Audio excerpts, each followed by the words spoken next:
Welcome to your Success Tonic.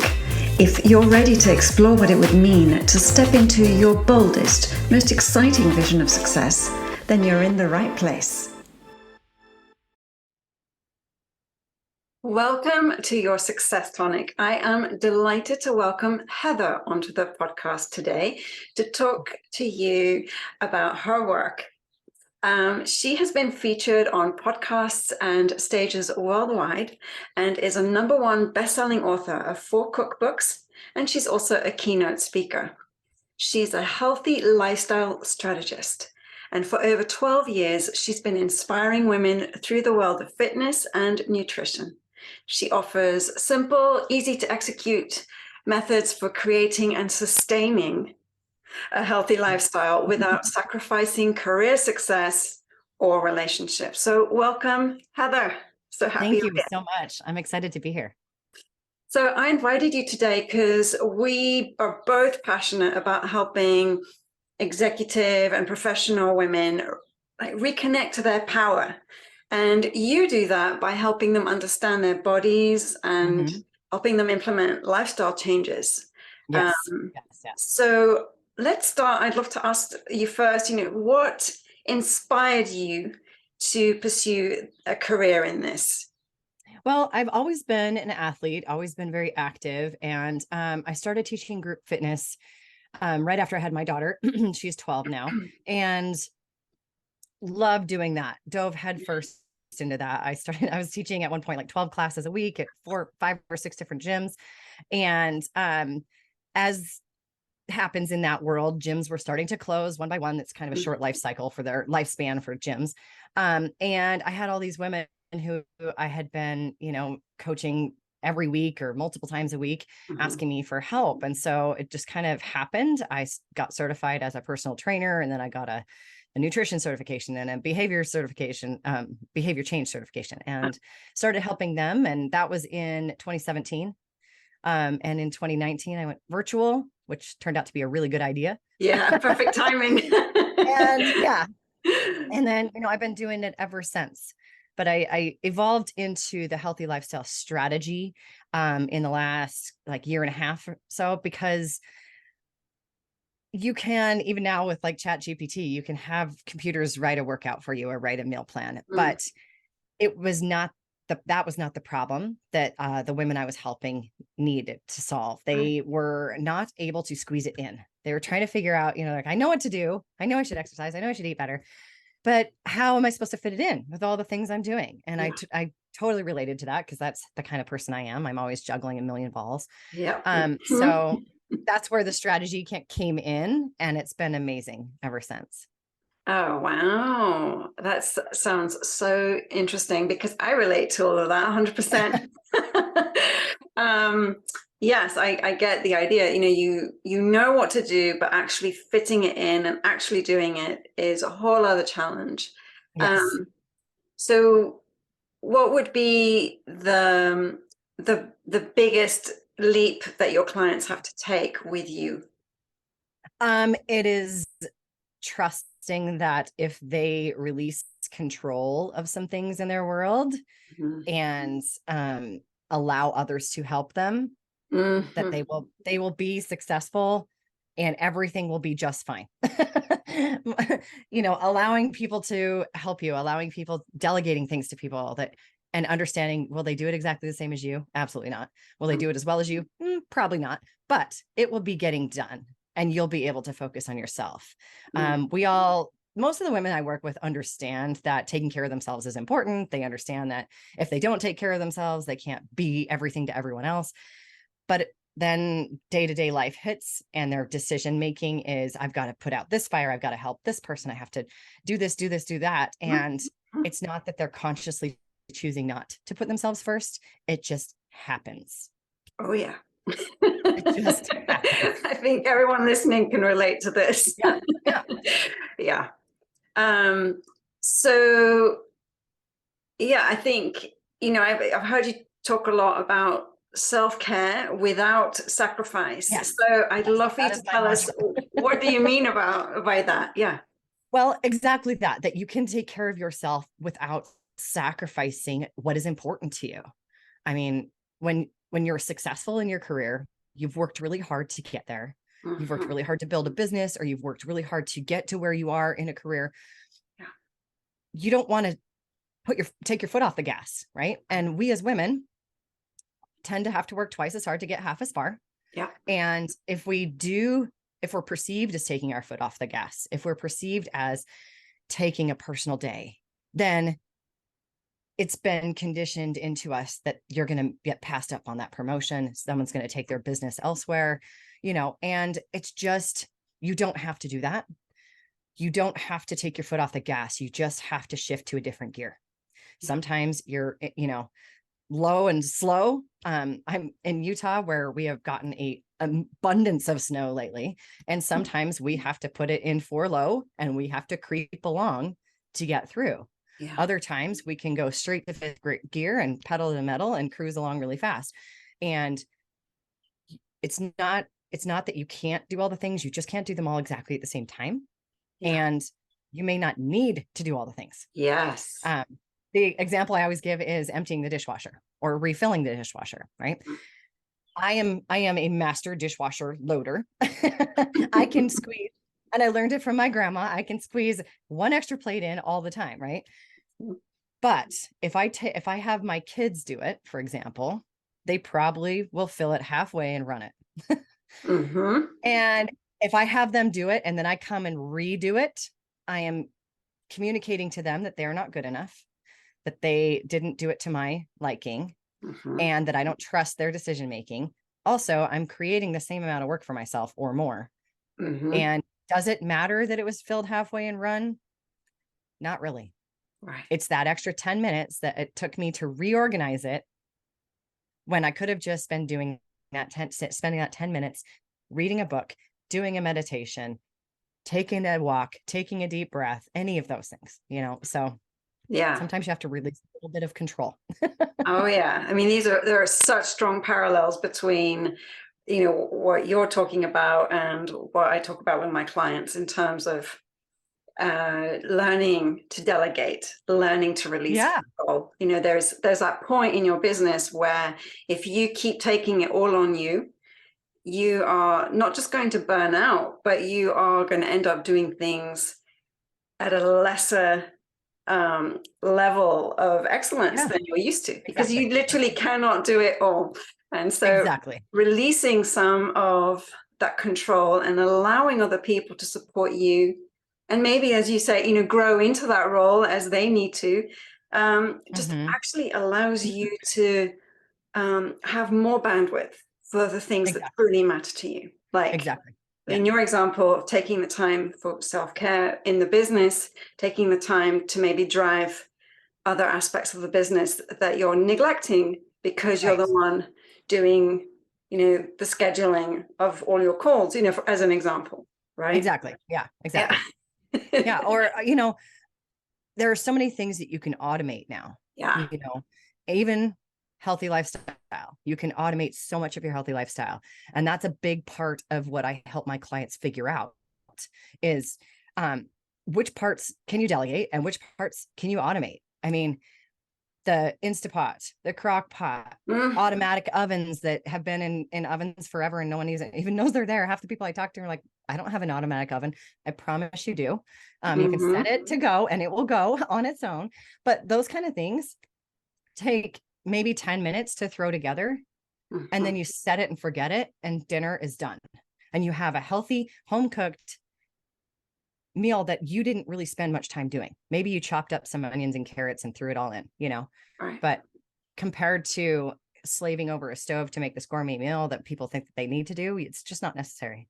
Right. So take advantage of technology, right? Oh yeah. And there's every day, every week, it seems that there are more tools out there to support you. Yeah. Doing that, Yeah. I mean, even like you said, scheduling calls, you don't even need to do that. There are schedulers that you can send somebody a link and they'll put themselves on your calendar. Exactly. And, the little robots will talk to each other and go, oh, that spot's filled on your calendar, and give them a different spot. It's just stopping for a moment and taking stock of all the things that you're doing in a day, in a week, in a month, and then asking yourself, do I really need to be doing this? Does it Right. fit my goals? Does it fit my Yes. priorities? And is it something that someone else could be doing for me, or something else could be Yeah. doing for me? And asking those questions has a massive impact on not Huge. just our well-being, but on our success, on our Yeah. ability to reach those Mm-hmm. bigger goals. Mm-hmm. So yes, big, big important questions to ask and to review on a regular Yes. basis, I think. Yes. So Heather, I was wondering if you could tell us a little bit more about how being unhealthy actually affects our success. It has a massive effect on it. First off, your success has probably, I'm speaking to the audience, has Yeah. probably been dependent on your ability to do things faster and better than other people, Yeah. and whether it's getting that A in school because you were able to blow through the homework really fast and download it into your brain and then spit it back out for a test, whereas other people, it took them longer, right? Or coming up with a more efficient way to do things, creating a business or rising to the top of a company doesn't happen because you move slowly.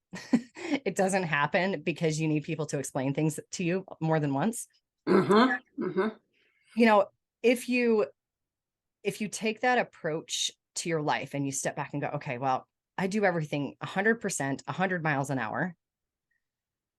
Am I able to do that right now when I have a cold, when my brain fog has set in, when I'm running on empty, exhausted, barely keeping my eyes open?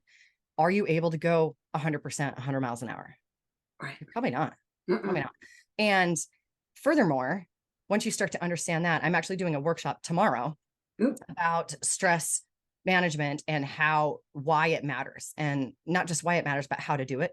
Stress has this amazingly horrendous effect on your body.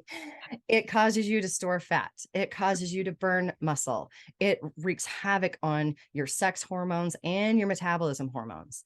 Um, it can cause any number of diseases, but I just read a statistic. I'm trying to remember it. It was something like 87% of illness and disease can be prevented by lifestyle changes.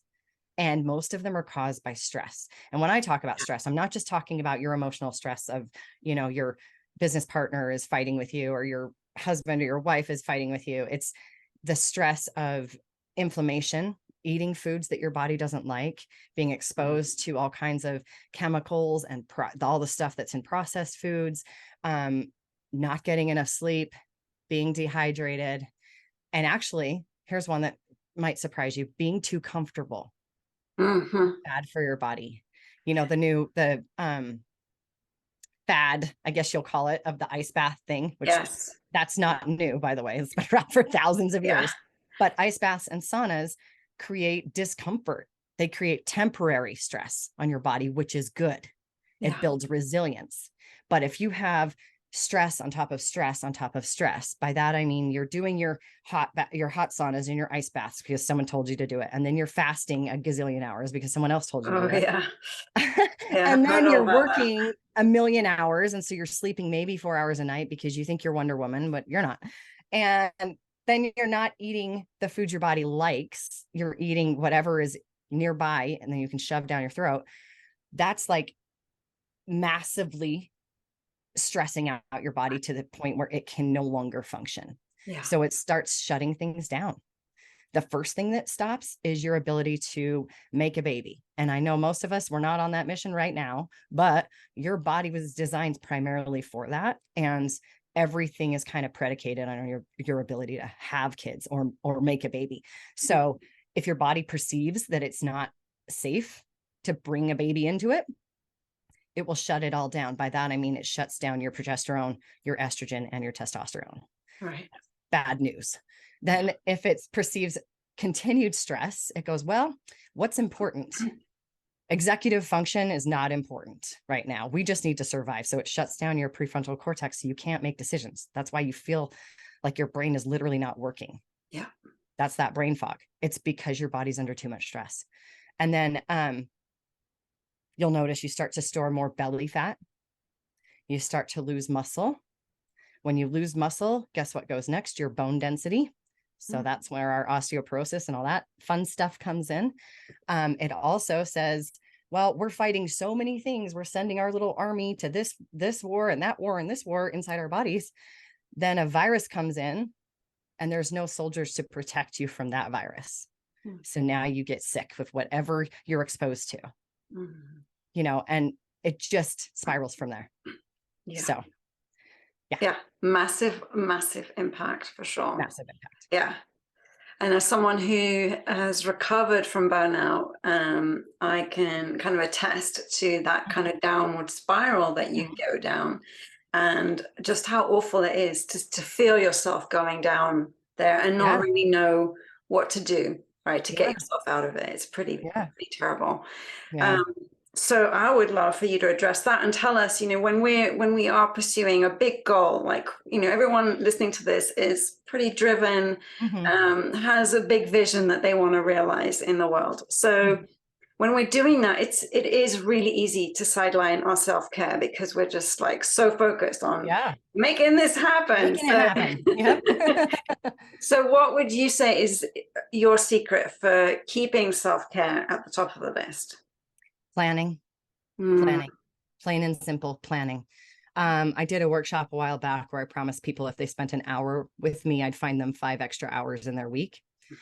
I'll make that offer to your audience as well. If they want to reach out to me, I'm happy to spend an hour for free on the phone with you or on the Zoom to make sure that you can see exactly the value of it. But it's not as hard as we make it. Because we are the 100 miles an hour, 100% people. We think, well, if I'm going to get healthy, I need to cook, every meal from scratch with all organic everything and chop every vegetable myself. And, it's going to take me hours, right? So I have to block out all this time. Plus I have to block out a bunch of time to go grocery shopping so that I can make sure I pick the right things.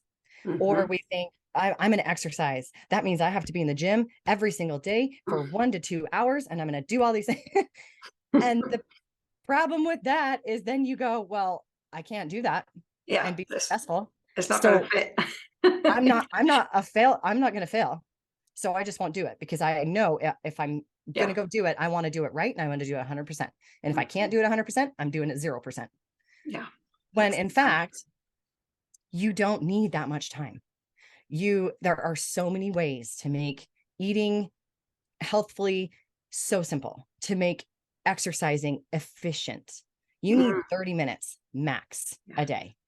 In my perfect world, it would be 5 days a week, but even if it's 3, that will make a massive change on your life. Making sure that you have enough time to sleep, that you have enough time to sit down and chew your food as opposed to eating it while you're driving or running errands or running around the house. Right.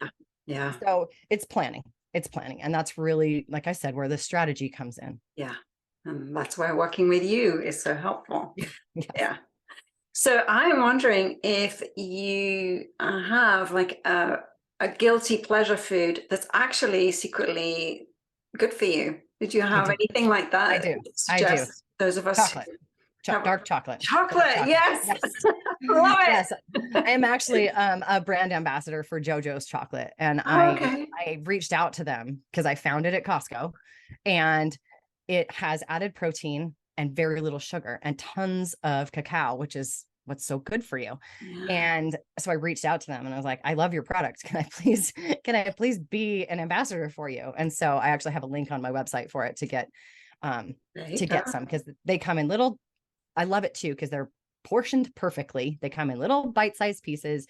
You get your fix and it doesn't it doesn't set off all the bells and whistles. When we eat processed food, specifically sugar, it sets off our brain like a pinball machine or like a slot machine. It's like ding, ding, ding, ding, ding.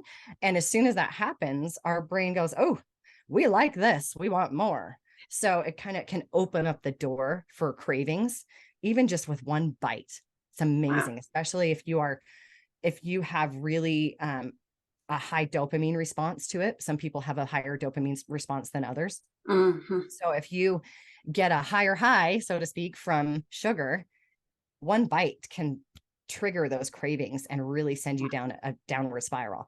That's not even talking about the actual glucose spike that it does to blood sugar and causes it to crash later. But the cool thing about dark chocolates, and specifically that product, is that it doesn't set off those bells and whistles quite so much. So okay, good to know. Thanks for sharing that with us. Yeah, it's always good to have these little tips and tricks, you know, that help. And that's another thing for those of us that are, you know, all or nothing people. Yeah. If you decide, well, I'm going to cut out sugar, or I'm never having X, Y, or Z again, it is all your brain will focus on. It is all your brain will focus on. And it's not sustainable. I'm all about sustainability, which means you have to make small, consistent changes, you know, the 1% better a day thing. Absolutely. It applies to your health and your mental well-being as well. You know, if you go down this crash course of, I'm going to eat, you know, 300 calories a day of lettuce and nothing else, you're not going to be happy. You're not going to be sustainable. You might lose some weight. Oh yeah. The moment you get to that finish line, whether it's 6 weeks, 90 days, whatever, you're going to rebound even worse, rebound back just as hard or more. And so you have to remember that your body didn't get to where it is overnight. It's not going to get to where you want it to be overnight. And the more consistently, the more not more slowly, but steadily you make changes, the longer they stick. Yes, I am all about that as well. Yeah, it really works. It's those incremental. Yeah, and it applies to your business too, right? Yeah, it applies absolutely. to your career. You know, you don't just all of a sudden arrive. Right. I'm here. Yeah, exactly. I arrived, right? It took a long Absolutely. time to get to where you are in your career, in relationships, and all of it. And it's all tied together. Yes. And it's all about how we choose to show up each and every day. You know, each decision we make feeds into the next one. And so just those little tiny changes have this huge impact in the long term. Yeah. So what would you say is one piece of advice that you received somewhere along on your journey that helped you the most? Let's see, what advice did I receive? That it's okay to leave it messy for a minute. Specifically for me, it was allowing things to just sit. I always felt like I had to finish everything all the time, right? And so I'm up all night, I'm staying up late, you know, cleaning the kitchen or doing the dishes or doing the laundry or, you know, sending emails. And it's okay to step back. It will still be there. Oh yeah. It is okay to step back, spend 5 minutes taking a deep breath, spend 5 minutes walking around the parking lot at work, like whatever it is, it's okay. And it will still be there. And I actually had to give that advice to one of my clients once. This was when I was coaching men and women. I'm only coaching women now, but this gentleman worked for a company that made logoed hats like mine. And he was like, well, I don't have time for lunch. I said, okay, bear with me. You are not a heart surgeon. I said, your clients can wait. If you're performing heart surgery, yeah, maybe you can't have lunch. But what's the worst thing that happens? If you put your phone on silent, close down your email, sit down for 15 minutes and chew, what's the worst that could happen? And he's like, well, I'm like, if you have a client that won't allow you 15 minutes to get back to them, they don't need to be in your life. No, there are other people that want to pay their money that will wait for 15 minutes. I think sometimes we put that on ourselves. Absolutely. So I would put that on myself, you know, I'm like, I have to get this done right now. And I have to finish this. And I have to, you know, do all the things all the way right away. And it's just, it can be messy for a minute. The emails can be left unsent for a minute. Yes, that's such great advice. Absolutely. I think it's so hard to do when you're in that moment of being so focused on what you're trying to get done. But then, you know, taking your time, focusing on what you can do, and taking it step by step. And then, as you said earlier, delegating, letting other people share the load with you. All of these things make a massive difference, both in your business and in your health and in everything that you do. So thank you so much, Heather, for sharing your wisdom with us today. Can you let listeners know where they can find you online if they want to follow up with you? Absolutely. I'm on all the socials, Heather Dumas on LinkedIn, and then HD Transformations with an S on the end on all of the other ones. And then my website has all the goodies. It has tons of the links for the chocolate, of course, they're on there, but my blog and lots of free resources that you're welcome to check out. And I just want to make sure that, including planners, because I said planning is important, right? So I have a couple planners on there that are free. But I just want to give people as many opportunities as possible to choose themselves and choose to be healthier. So all of my socials and my website are full of tons of content that you can put to use right away. I am so glad that we were able to have this conversation, and I look forward to seeing you again soon. Hey, have you taken the Success Archetype quiz yet? If not, head on over to storytonic.co to take the quiz and discover how to leverage your unique profile to step into your next vision of success.